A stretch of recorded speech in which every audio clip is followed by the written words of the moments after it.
Inilah satu-satunya very typical Kelantanis punya architecture. Rumah Melayu vernacular, rumah Melayu lama. Okey, kalau tuan-tuan tengok di depan tadi, nanti tuan-tuan nak pulang, sempat pusing ke belakang, tengok ada di atas bumbung dia tu pemelih, satu kayu yang diletak di atas bumbung macam bentuk A tu, itu dia panggil pemelih, rumah pemelih. Rumah pemelih, orang Kelantan panggil rumah pemelih. Baik, sambil-sambil tu bila habis air, tolong sampan serve air tu. Dan ada kuih muih, kat sana pun ada. Kita ada 2 stesen kuih, sana dan sini. Sebenarnya buat pertama kali kita menerima 3 buah bas serentak sebenarnya. Jadi nampak congested sikit lah. Okey, biasanya kita datang sebuah bas, kita petang datang sebuah bas kan? Sebab kita tak allow datang secara serentak ni, sebab nanti okey, di atas tu, okey, kalau tuan-tuan tengok rumah ni dia 25 kaki. Dulu dia tak ada kaki, dia tak ada inci, dia tak ada meter, dia panggil haster. Okey, orang Kelantan panggil store. Berapa store rumah ni? 20 haster, 25 haster. Okey, sebabnya pemilik rumah, si suami akan bertanya si ibu, mak, dah, yang kan. Nak berapa store rumah tu, saiz tu. Dia akan tanya pendapat si ibu. So maka si ibu pun akanlah beritahu dia nak 30 haster si ibu. Sebab tu tuan-tuan, kebanyakan rumah Melayu, baik di Perak, Negeri Sembilan, mana-mana di Johor, baik di Melaka, pernah dengar tak dia kata rumah ibu? Tuan-tuan terfikir tak sebab apa dia letak rumah ayah ke rumah tok ke rumah nenek ke rumah ibu? Menunjukkan ibu ini begitu penting di dalam pembangunan sebuah masyarakat. Daripada ibulah lahirnya anak, di rumah inilah tempat institusi pendidikan terawal sesebuah masyarakat. Tangan yang menghayun buayan itu, anak yang lahir hasil didikan si ibu. Tak ada universiti masa tu. Tahun 1800, 1700, mana ada institusi pendidikan bertaraf universiti? Yang ada ialah masjid, sekolah agama, pondok, tok-tok guru, kan, tok-tok guru silat. Pernah dengar tak orang-orang Melayu dulu dia nak mengembara 3 purnama, nak mencari tuan guru di dalam sebuah gua. Maka dia belajarlah silat, dia belajarlah pertahanan diri. Okey, maka tuan-tuan, sebuah rumah ini adalah satu alam. Dan nama rumah ini saya namakan sebagai Ketamburi, sekuntum bunga yang dinamakan pada sekuntum bunga yang cukup digemari oleh binatang tertakan. Sehinggalah bunga itu apabila dimakan, sebab kepada bunga itu, maka binatang-binatang ternakan itu menjadi subur, menjadi beranak penak dan sebagainya. Maka bunga itu dia ada 5 kelopak, besar dia ialah ibu jari, kuku ibu jari. Dan hasil daripada pemerhatian orang-orang dulu, betapa akrab dia dengan alam sekitar, maka dinamakanlah Ketamburi bunga tu. Jadi bunga Ketamburi ini tuan-tuan menjadi tolong bagi signal kalau berlaku pertukaran. Kita dah sampai 3-3. Tak boleh lagu turun lah. Okey, bunga Ketamburi ini saya namakan, okey, buri ni ialah tempayan tempayan kecil. Saya ambil contoh. Okay, saya rasa orang luar pada Kelantan pun dahulu kala disimpan makanan dalam ni. Kemudian dia gaul dengan garam. Diperap dengan garam berbulan-bulan, bertahun-tahun. Contoh budu Kelantan. Kalau tuan-tuan pergi kat tempat, kan, tuan-tuan tengok dia buat budu dalam tempayan. Okey, kemudian ditutup mulutnya.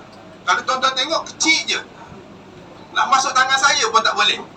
Sebab dia tidak bagi gas yang preserve makanan tadi keluar banyak. Bila dibuka getam tadi, getam tu adalah penutup, the cover on the top of the tempayan.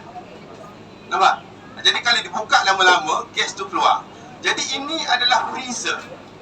Berarti sejuk. Orang dulu-dulu tak ada elektrik, tidak ada sumber tenaga, maka inilah tempat dia buat ikan perkasan, ikan kasan. Inilah tempat dia buat budu. Inilah tempat dia perap daging. Tuan-tuan, daging lembu seekor, kalau dia sembelih, berapa banyak daging? 20 kilo? 20 kilo daging, lebih kurang. Dia nak simpan kat mana daging? Yang dia punya tu katalah 5 kilo. So dia akan perap dengan garam, so disimpan sampai bertahun-tahun. Makalah jadi daging yang kita makan tu, daging dendeng, daging ketuk dan sebagainya. Jadi tuan-tuan, orang dulu dia dah fikirkan dia punya food security, keterjaminan makanan tu. Dia simpan cukup lama. Okey? Rumah ini 100% di tepi sungai. Sebab apa sungai? Siapa dapat jawab? Siapa dapat jawab? Apa rumah Melayu Kelantan, baik rumah Melaka ke rumah Negeri Sembilan ke, tapi saya nak cakap rumah Kelantan di tepi sungai. Sebab apa? Pertama, sumber makanan, ikan kat situ. Sungai dulu-dulu, tuan-tuan, boleh tengok see through. Sebab dia punya pasir tu jernih. Okey, kemudian pengangkutan. Rumah macam ni 100% dia ada limuzin dia. Apa dia limuzin dia? Perahu. Tapi saya tak letak di sini lah, tak sempat nak letak. Kemudian sumber air bersih. Tandas, okey, ini dia panggil rumah bujang. Orang Kelantan panggil rumah bujang.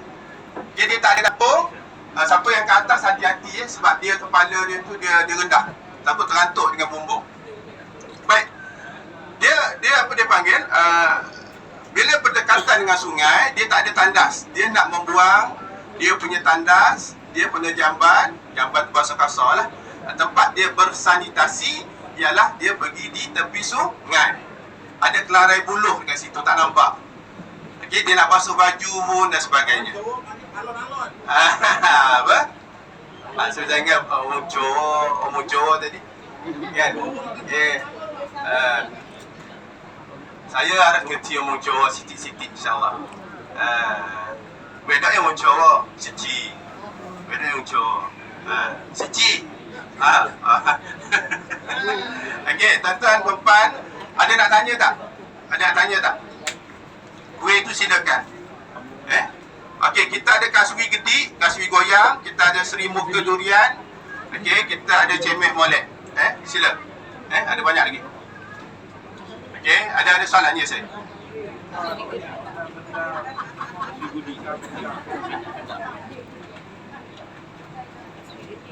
Saya ke? Dia dipindahkan daripada tempat asal di tepi Sungai Kelantan. Dari Sungai Kelantan, dia dekat Masjid Muhammadi. Masjid in the middle of the town, the Grand Mosque. That will be the original location that we reallocate to this. Only 2 kilometers from here. 1 or 2 kilometers from here. Because Kelantan is the state is in the delta, on the delta. So we are, what we call that? We receive all the flood, big flood or the small flood every year, almost every year. It's only one from that place.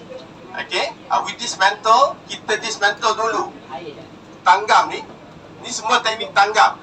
Okay, so kita dismantle without nail.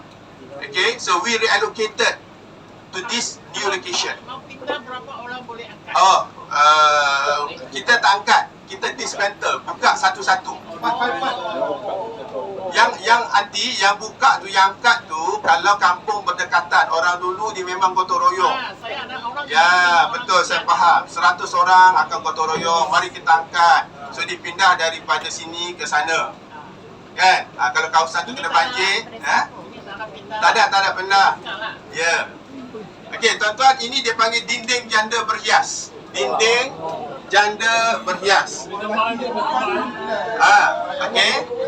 Mengapa dia panggil janda? Ini adalah satu genius lokal, kearifan tempatan yang saya rasa minta tuan-tuan boleh bawa balik cerita ni.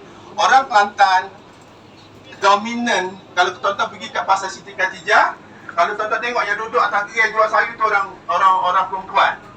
Okey? Dan kalau Kesultanan Melayu Kelantan, dia tak panggil sultanah, dia panggil raja perempuan. Dan juga dulu raja-raja kebanyakan di Kelantan ni didominasi outstanding ni orang perempuan. Cik Siti Wat Kembang, Puteri Sadong, ramai lagi. Jadi orang dulu, katalah saya anggap saya ni sebagai tukang. Bila saya nak buat dinding ini, saya nak beritahu pada orang awam betapa cantiknya dinding ni.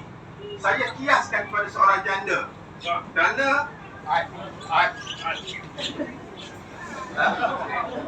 kita dah janda ada orang sensitif dia. Okey, tak apa. Saya kiaskan kepada seorang single mother. Lain kan? Dulu sama lah. Manis lah sikit. Okey. Dia sebenarnya tafsiran janda ini dia bukan kematian suami saja. Dia mungkin orang yang tidak berkahwin, seorang wanita. Tetapi wanita Kelantan ini dia punya sifat dia suka jangok. Tahu jangok? Melawar, berhias. Kalau dulu tahun 70-an pergi pasar Siti Khatijah, dia punya gelang emas, tak ada bank nikah, dia tak simpan kat bank. Dia simpan kat sini, daripada sini sampai sini. Kalau gelang emas dia daripada sini sampai sini, dia bertambah kaya dah dia. Nasib baik tak sampai sini. Kan? Jadi itulah situasi. Maka saya mengambil petikan daripada tulisan Munshi Abdullah dalam jilid kedua. Apabila dia sampai ke Kelantan, dia melihat wanita Melayu Kelantan ini bermandi-manda di Sungai Kelantan. Free cara mandi. Dengan minta maaf ni kita je. Jadi cerita dalam manuskrip dia, wanita Melayu Kelantan, walaupun dia pergi mandi tepi sungai, berkembang, tapi terikat bunga melur di sanggulnya. Bunga melur tu, dia macam dalam cerita Piramli, cerita lama kan. Dia duduk mandi-manda, sana seorang, sini seorang, dia basuh baju. Ada bunga melur dekat sini. Bunga melur tu, dia bukan macam ada bunga melur di situ. Bunga melur telur, bunga